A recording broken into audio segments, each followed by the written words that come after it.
السلام علیکم۔ پاکستان خبر کے ساتھ میں ہوں حمزہ جاوید۔ ناظرین، پینشن والوں کے لیے ایک بہت بری خبر ہے اور ساتھ پاکستان کی عوام کے لیے بھی ایک بری خبر ہے۔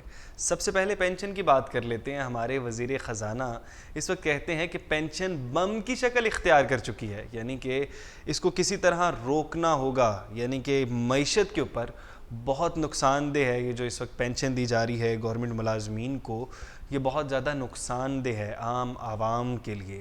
اس پر بات کر لیتے ہیں۔ کچھ ترامیم پیش کی گئی ہیں پینشن پر، اس تمام ترامیم پر بات کر لیتے ہیں۔ کوئی اہم باتیں ہم ڈسکس کر لیتے ہیں۔ ایک تو یہ بات چل رہی ہے کہ محدود کی جائے گی پینشن کو، جیسے کہ کوئی شخص اگر 60 سال کی عمر میں ریٹائرڈ ہوا ہے تو اس کے بعد اس کو اگر اس کی 90 سال یا 100 سال عمر ہو جاتی ہے تو اس کو پینشن ملتی رہتی ہے۔ تو اس کو محدود کرنے کے لیے اوپر حکومت کام کر رہی ہے، سوچ رہی ہے۔ تو کہہ رہے ہیں کہ اس کو محدود کر کے 10 سال تک رکھا جائے گا۔ جو پینشن ہے وہ 10 سال تک دی جائے گی، اس کے بعد پینشن نہیں دی جائے گی۔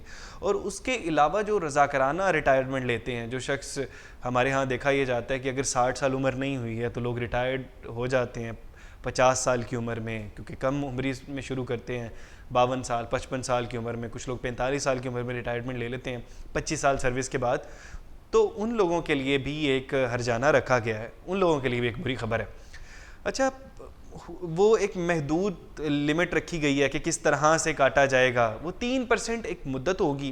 اگر بالفرض ایک شخص نے اگر 4 ماہ پہلے ریٹائرمنٹ لی ہے تو 3% ماہانہ کے حساب سے 12% اس کے کٹیں گے، 3% ماہانہ کے حساب سے پیسے کٹیں گے اگر آپ رضاکارانہ ریٹائرمنٹ لیتے ہیں۔ تو یہ تو یقیناً ایک بری خبر ہوگی ان لوگوں کے لیے جو کہ ریٹائرمنٹ جلدی لینا چاہتے ہیں۔ اور دوسری بات وہ ہے کہ اس کو کس حد تک ایک حد بھی ہونی چاہیے کہ بالفرض اگر کوئی شخص 2 سال پہلے لے لیتا ہے تو اس کی بالکل ہی ختم ہو جائے گی جتنی بھی پینشن ہے۔ تو اس کے لیے یہ کہا گیا ہے کہ اس کو جو میکسیمم تک جو کٹوتی ہوگی وہ 20% تک ہوگی۔ 20% تک کٹوتی کے بعد آگے کٹوتی نہیں ہوگی، یعنی کہ اس کو 80% مل سکے گی۔ اور 20% اگر کسی نے 1 سال 1.5 سال پہلے اگر پینشن سے پہلے ریٹائرڈ ہو گیا ہے، 60 سال سے پہلے کوئی 59 سال کی عمر میں ریٹائرڈ ہو گیا ہے، تو اس کو 20% کٹوتی کا سامنا کرنا پڑے گا۔ اور بھی مزید شرائط ہیں ان کی، یہ اہم شرائط تھی۔ دوسری بات کر لیتے ہیں بجلی کی۔ بجلی کا بم پہلے تو ہم نے دیکھا کہ تمام گرمیاں ہم نے سہا، جب اے سی نہیں چلتا تھا تو گرمی لگتی تھی، ڈر لگتا تھا۔ بعد میں ایسا وقت آیا کہ جب اے سی چلتا تھا تو ڈر لگتا تھا، زیادہ گرمی لگتی تھی، اتنا اس حد تک بل بڑھا دیا گیا۔ اب دوبارہ سے جب گرمیاں ختم ہو گئی، 14 روپے ریلیف کا اعلان کیا گیا، اس کے بعد گورنمنٹ نے 1 روپیہ 74 پیسے خاموشی سے بڑھا دیے۔ بل دوبارہ سے بڑھ گیا، بجلی دوبارہ سے بڑھ گئی۔ 1 یونٹ کی قیمت 1.74 پیسے دوبارہ سے بڑھا دیے گئے۔ اچھا، یہ یعنی کہ اگر 14 روپے کا ریلیف تو 1 ماہ کا مل چکا ہے، 1 ماہ آگے اور ملے گا، اس کے بعد یہ بوجھ زیادہ لگنے لگ جائے گا۔ لوگوں کے سردیوں میں بل یہاں سے بھی زیادہ آئیں گے۔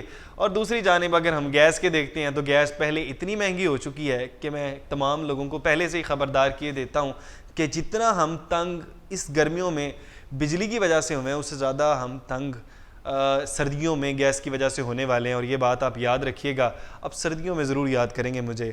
اسی کے ساتھ اپنے میزبان حمزہ جاوید کو دیجیے اجازت۔ اللہ نگہبان۔